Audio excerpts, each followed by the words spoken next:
Welcome back, everybody. Today we're going to be looking at a second set of coordinates that we can give to 3-space. This one's a little bit more substantial than our last set of coordinates called cylindrical coordinates. These use one rectangular coordinate untouched and then use polar coordinates to describe the other two.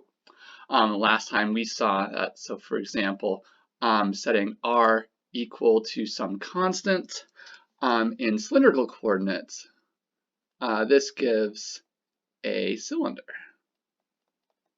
hence the name. Cylinder.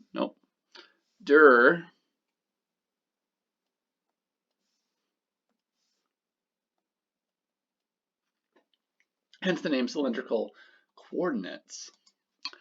And so this is the picture where if you know your r, theta, and z, well, r tells you how far to come out from the z-axis. Theta is our same theta as it's always been, just angle off the positive x-axis. And then here's z, right, just telling you the vertical position. Well, today we're going to look at a more substantially different type of coordinates that we can give to 3-space, and those are called spherical coordinates. And so instead of r in cylindrical, in spherical we have this variable rho. The Greek letter's name is rho, but it looks like kind of a p. And what we get here, if we set rho equal to some constant, is we're going to get a sphere.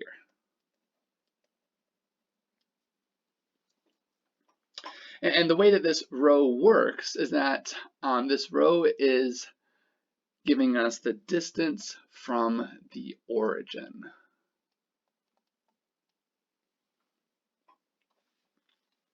And so on our picture here, rho is this diagonal line that moves from the origin up to our point. Theta is the same theta as always. That's right in here.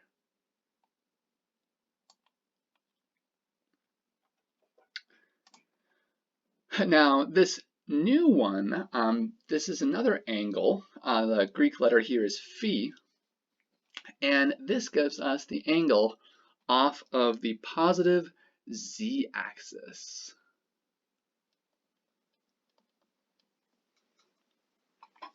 And so here, where phi would actually go in this picture is right here. So coming off the positive z-axis onto this diagonal line, that's where phi goes. Gonna try and cozy it in right there. There it is. And so those are the 3 different numbers that spherical coordinates uses. Just real quick, couple notes. So the rho, we do ask that distance to actually be, a positive number or 0. And phi, we ask that to be between 0 and pi.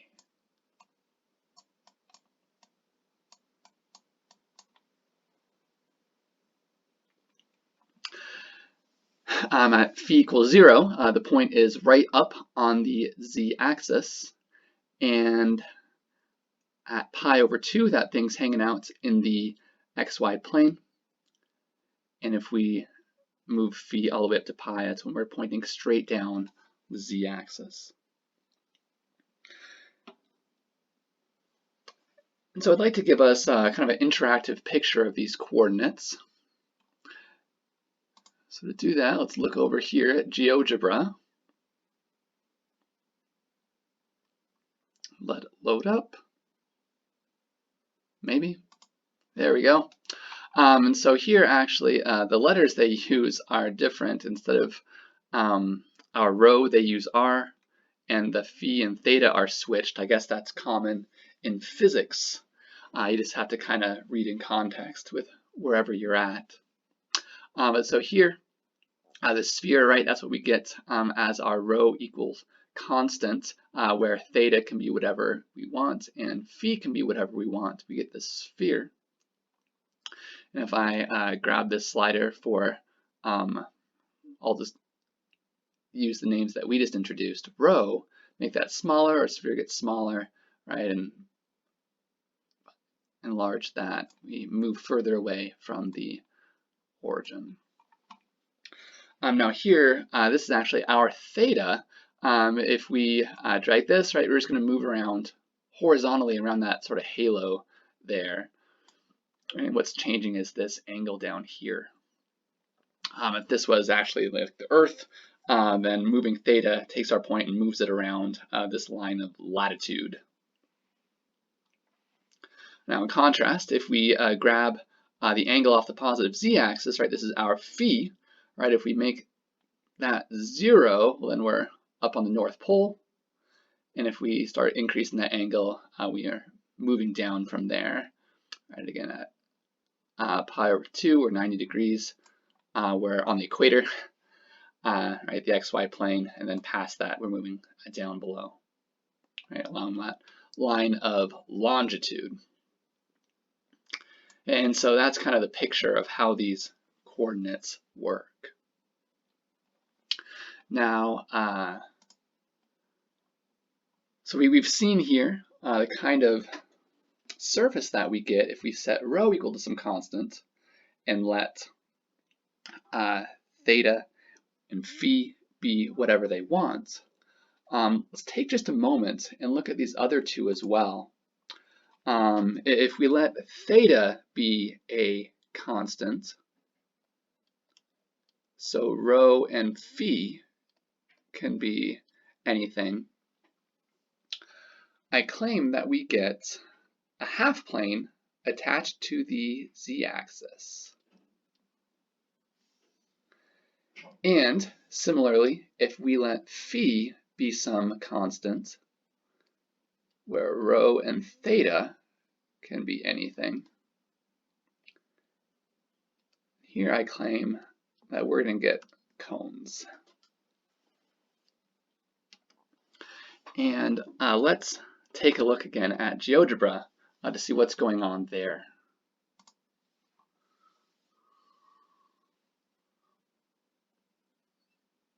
Stand by.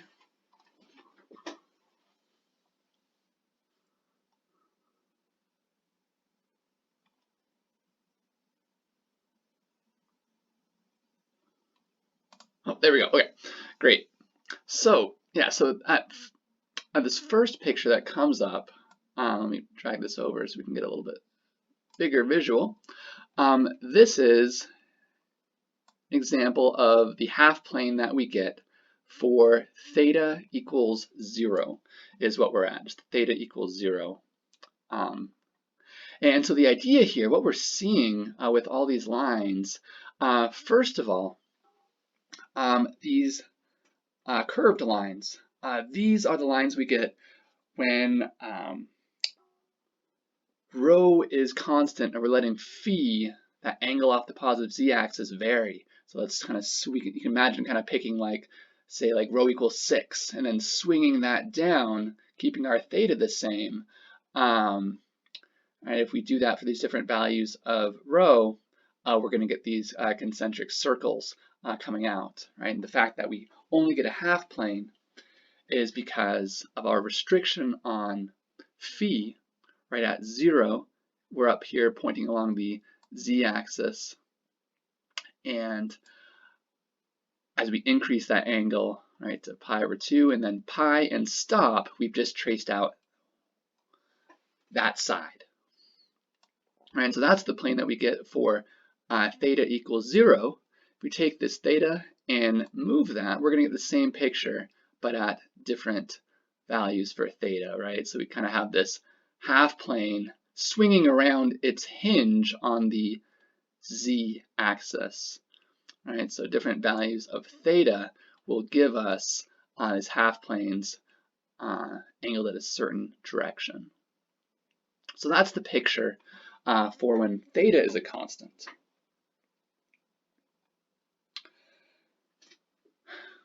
Let's bounce off this picture here to talk about phi being a constant. So we talked about picking rho equal to 6 and letting phi increase now. We kind of swing down. Let's say that right here at this line here, we stopped and we said we're going to set phi right here at this angle. Well, since rho can be anything all the way down from 0 and then up as high as we want, we'd get this entire diagonal line. And then if we swung theta around, be whatever it wants, we're going to take that line and swing it around the z-axis, and what we'd end up with is a cone, right? Something like that. Right, the idea here is we've chosen a particular angle to swing off the positive z-axis, and then taking that kind of diagonal line and swinging it around the z-axis gives us a cone. And so here, if we take our phi angle, decrease it to 0, right, then we're going to be hugging the z-axis, just looking straight up. And if we increase that angle off the z-axis, we're going to expand our cone. And getting pretty flat, but it is still a cone. And actually right at, next one, there we go, pi over 2, the cone kind of flattens out and just gives us the xy plane. Now if we continue increasing this angle, our cones are going to be facing downward now. We'll still be getting cones as our solution set to setting phi equal to some constant. All right, and if we did this all the way up to pi, looks like it doesn't go all the way, but we'd be hugging the negative z-axis down there. All right, so that's the picture to have in mind for what it looks like when we set phi equal to some constant and let rho and theta be whatever. And also the picture when we set theta equal to some constant and let rho and phi be whatever. These are kind of the pictures to have in mind for these coordinates. All right, so with that kind of visual introduction to how these coordinates work, let's talk about how we can relate these coordinates to the other systems that we've seen before, specifically to rectangular and also to cylindrical. And so the idea here is we're going to imagine that we have some point, and in rectangular it has these coordinates, and with spherical and cylindrical, and we're going to take a look at the geometry that's going on between these different variables, and from that geometry we'll be able to grab a lot of different relationships. To start, what we're going to do is take our point here, and to get a nice picture, let's look in a theta equals constant slice. And so you can imagine one of those half planes, right, that we're going to swing around until it cuts through this point. And so cutting through this sphere here, we'll get kind of a half circle living in that plane. And so that half circle is what we're seeing down here in our picture. That's meant to live on the curve there. And there's our point. And first thing to notice about this theta equals constant slice is that we can label both these axes. For one, since all these half planes are hinged on the z-axis, that can be our label for this vertical axis. Now this horizontal, we might want to label as x or y, but we can't, right? Because if you remember from our half planes, they don't have to be facing in the perfect X or Y direction, right? They could have some other kind of strange angle. But whatever angle they are in, moving horizontally across that plane tells us how far away from the z-axis we are. And because of that, we can label the horizontal with an R. Right? This horizontal axis is giving us our R coordinate. Now, we can get some nice triangles going on here. If we draw this, that's meant to be straight. Let's give that one more try here.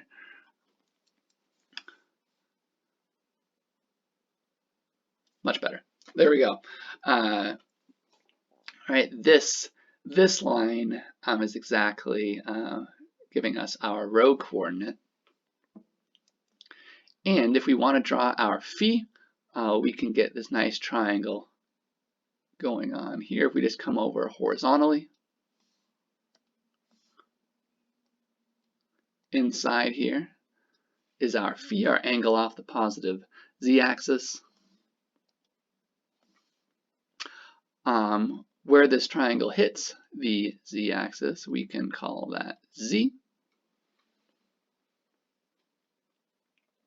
And this horizontal side up here to our triangle, I claim that this is R.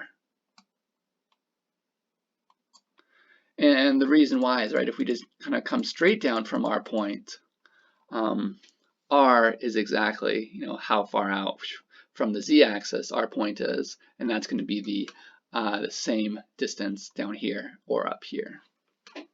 So we get this nice triangle here, and indeed it is a right triangle.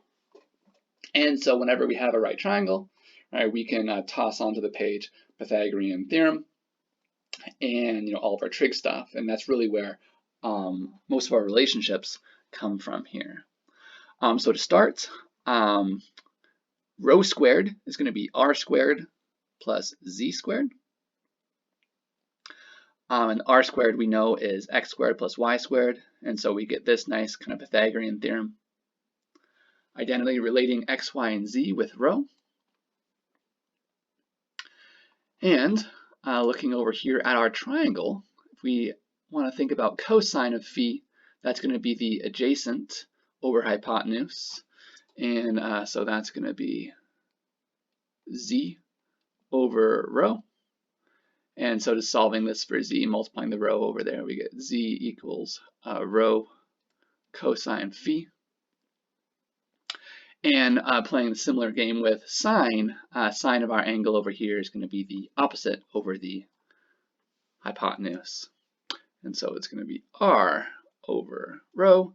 Again, multiplying the rho over, we get r is rho sine phi.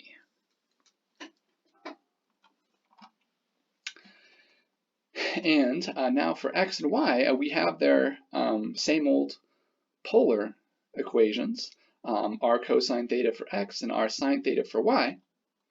And what we can do now is just take our formula for r and just pop it in where we see these r's in our formula.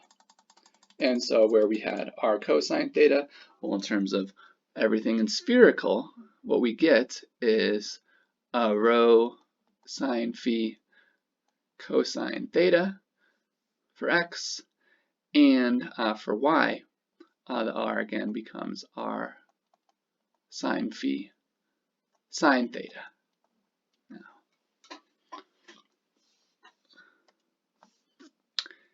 And these are all real nice equations to keep in mind here for z, r, and also for x and y. Not the prettiest, but these are just how things play out when we're looking to relate these coordinate systems. The last thing that we need in terms of integrating is we need to know what dv is in terms of spherical. And it turns out that this is it.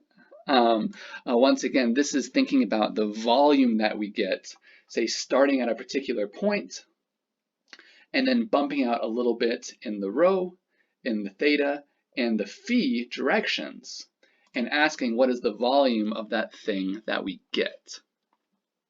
And I just want to show us a quick visual on the type of three-dimensional chunk that we're talking about. It's something like this, right? So here's the picture. If we start at a point, bump out a little bit in the rho direction, then take that, swing that in the theta direction, and then swing that in the phi direction. We get a three-dimensional red chunk like this.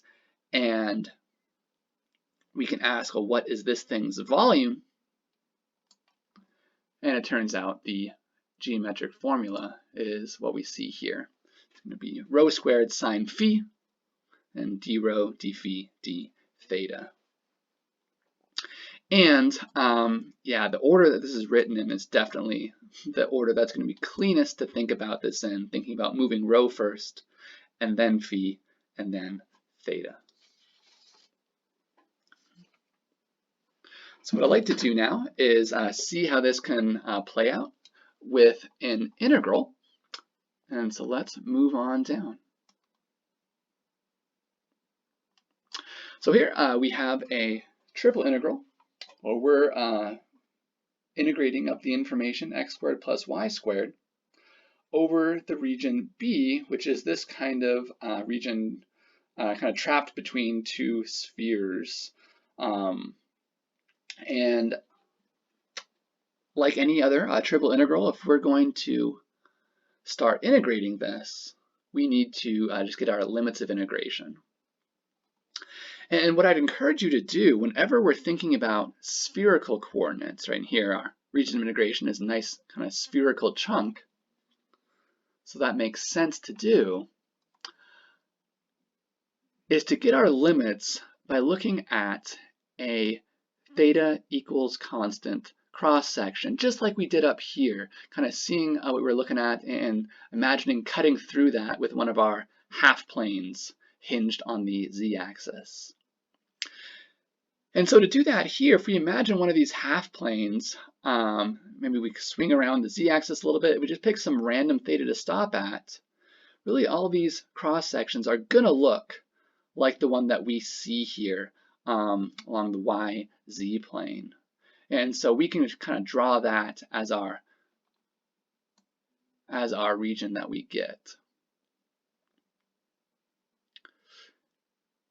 Let me just bring this down the rest of the way.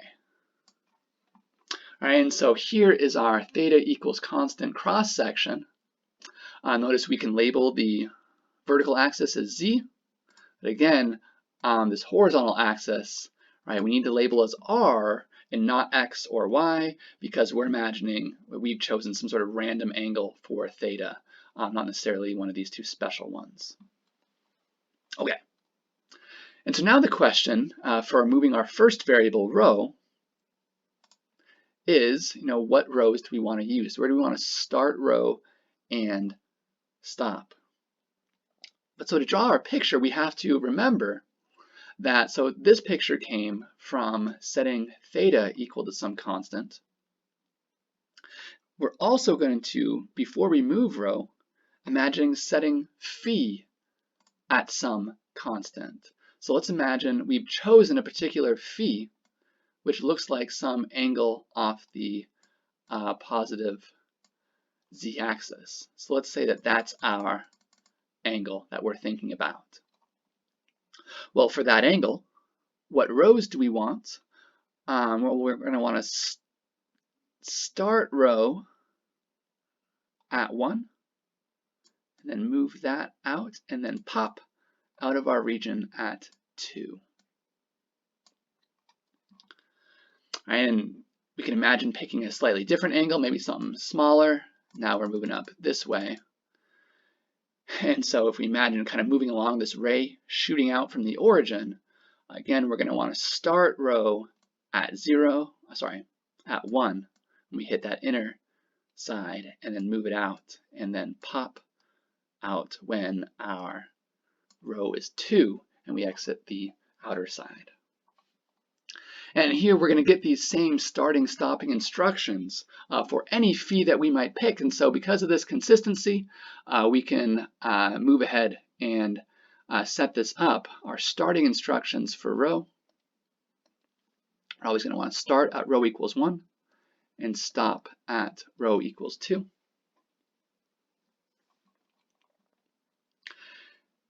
And now the question is, well, what angles phi do we want to do this for? Well, the smallest phi can get is 0, and that's up along the z-axis. Notice we do want to think about that. That is one side. Here we want to start phi at 0. So start at phi equals 0. And then we want to be doing this moving rho from 1 to 2 as we increase phi, but we want to stop right here when we get to the bottom side here. The question is, what phi is that? Well, recall, since phi is the angle off the positive z-axis, the angle that puts us right here along the xy plane is pi over 2. All right, so that's the angle that we're going to stop our phi at.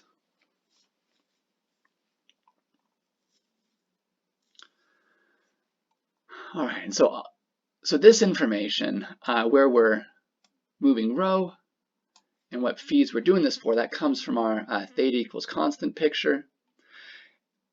To think about what thetas we want to do this for, we want to move all the way back up to our three-dimensional picture. And now imagine, again, our half planes hinged on the z-axis, moving around. But what angles do we want to use?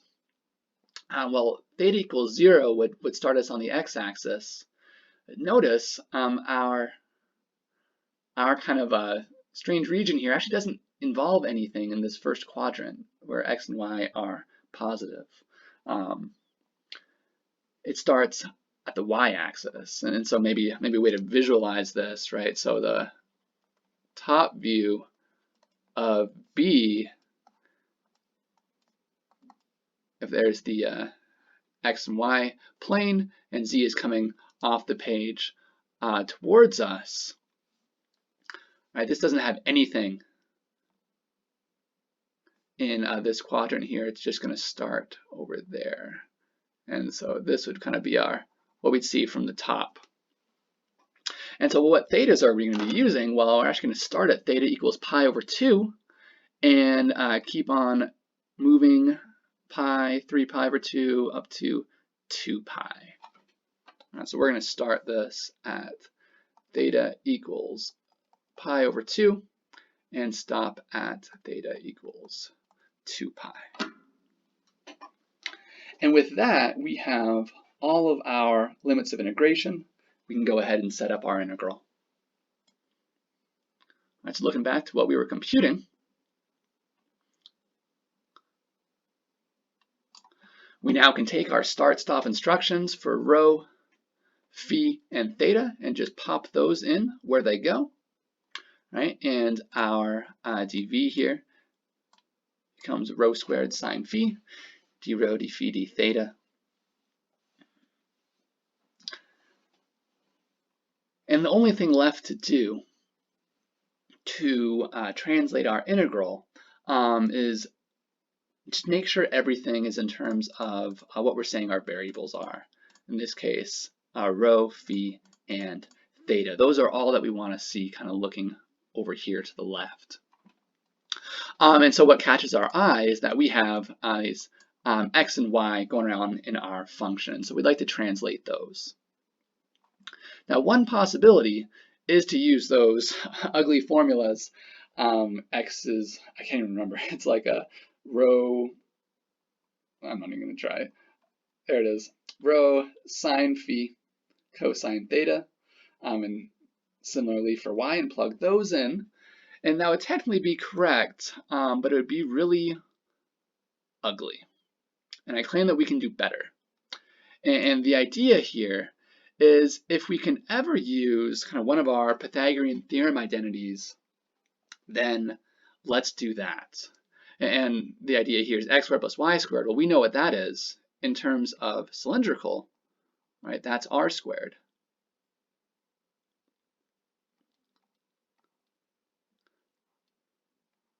And now we have a nice formula for r in terms of our spherical coordinates. That was the rho sine phi.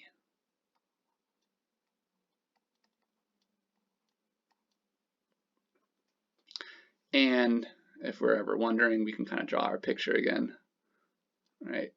So here's the phi, here's rho, and here's r. Yeah, so that's the these three sides are what sine of phi relates, and so that's going to give us this formula.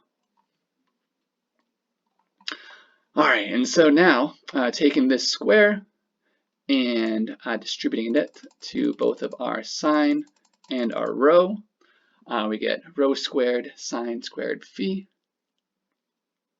And so we actually, looking over here at what we have over on the right, we have another rho squared, another sine, and so collecting all these different pieces gives us, actually there's a typo here, isn't this?